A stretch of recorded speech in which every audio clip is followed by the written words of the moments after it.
ये कहानी है एक छोटे से गांव की जहां सपने बड़े थे लेकिन संसाधन छोटे। ये कहानी है उन छोटे छोटे कदमों की जो मिलकर एक बड़ी जीत का सफर बनाते हैं। ये कहानी है उस जज्बे की जो हर मुश्किल को पार करने की ताकत रखता है। ये कहानी है गांव के एक छोटे से बच्चे की जिसने अपने छोटे कदमों से बड़ी जीत हासिल की। गांव का नाम था सुखपुर। यह गांव एक छोटी सी पहाड़ी के नीचे बसा हुआ था। गांव में लगभग 100 घर थे और हर घर में एक कहानी छुपी हुई थी। गांव के लोग साधारण जीवन जीते थे। खेतीबाड़ी और मजदूरी ही उनकी आजीविका का साधन था। गांव में एक छोटा सा स्कूल था जहां बच्चे पढ़ने जाते थे, लेकिन ज्यादातर बच्चे 5वीं कक्षा के बाद पढ़ाई छोड़ देते थे।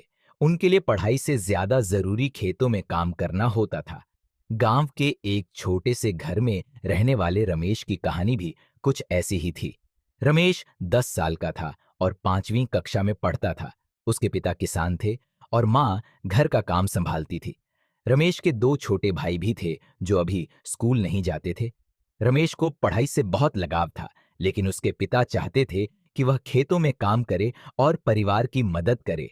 रमेश को पढ़ाई से इतना लगाव क्यों था? इसका जवाब छुपा था उसके स्कूल के शिक्षक श्री नारायण में। श्री नारायण गांव के स्कूल में पिछले 5 सालों से पढ़ा रहे थे। वह न केवल एक अच्छे शिक्षक थे बल्कि मार्गदर्शक भी थे। वह बच्चों को न केवल पाठ्यक्रम की पढ़ाई कराते थे बल्कि उन्हें जीवन के मूल्य भी सिखाते थे। एक दिन स्कूल में श्री नारायण ने बच्चों को महात्मा गांधी के बारे में पढ़ाया।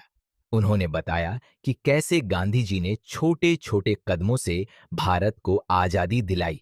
उन्होंने कहा, बच्चों, जीवन में बड़ी जीत हासिल करने के लिए छोटे कदमों की जरूरत होती है। हर छोटा कदम आपको आपके लक्ष्य के करीब ले जाता है। रमेश ने यह बात गहराई से सुनी। उसने सोचा, क्यों ना मैं भी छोटे छोटे कदमों से अपने सपने को पूरा करूं। उसका सपना था कि वह एक दिन बड़ा होकर शिक्षक बने और गांव के बच्चों को पढ़ाए। रमेश ने अपने सपने को पूरा करने के लिए पहला कदम उठाया। उसने अपने पिता से बात की और कहा, पिताजी, मैं पढ़ाई जारी रखना चाहता हूं। मैं शिक्षक बनना चाहता हूं। उसके पिता ने कहा, बेटा, पढ़ाई अच्छी बात है, लेकिन हमारे पास इतने पैसे नहीं हैं कि तुम्हें आगे पढ़ा सके। तुम्हें खेतों में काम करना होगा। रमेश ने हार नहीं मानी। उसने कहा, पिताजी, मैं सुबह खेतों में काम करूंगा और शाम को पढ़ाई करूंगा।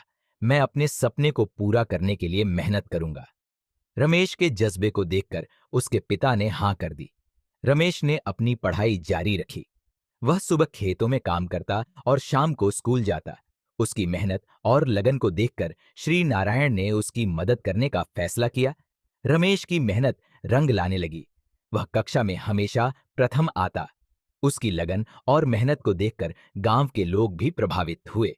श्री नारायण ने रमेश को गांव के बाहर के स्कूल में दाखिला दिलाने की कोशिश की। उन्होंने रमेश के लिए एक छात्रवृत्ति का प्रबंध किया जिससे उसकी पढ़ाई का खर्च निकल सके।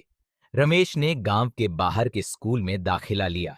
वहां उसने और भी मेहनत की।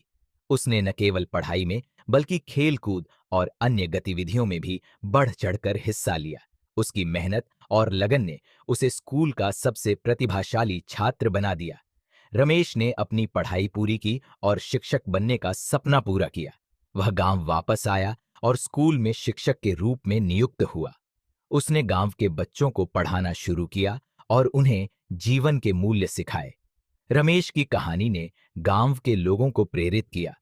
उन्होंने देखा कि कैसे छोटे छोटे कदमों से बड़ी जीत हासिल की जा सकती है।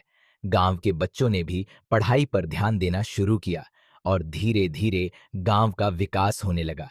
रमेश की कहानी हमें सिखाती है कि जीवन में बड़ी जीत हासिल करने के लिए छोटे छोटे कदमों की जरूरत होती है।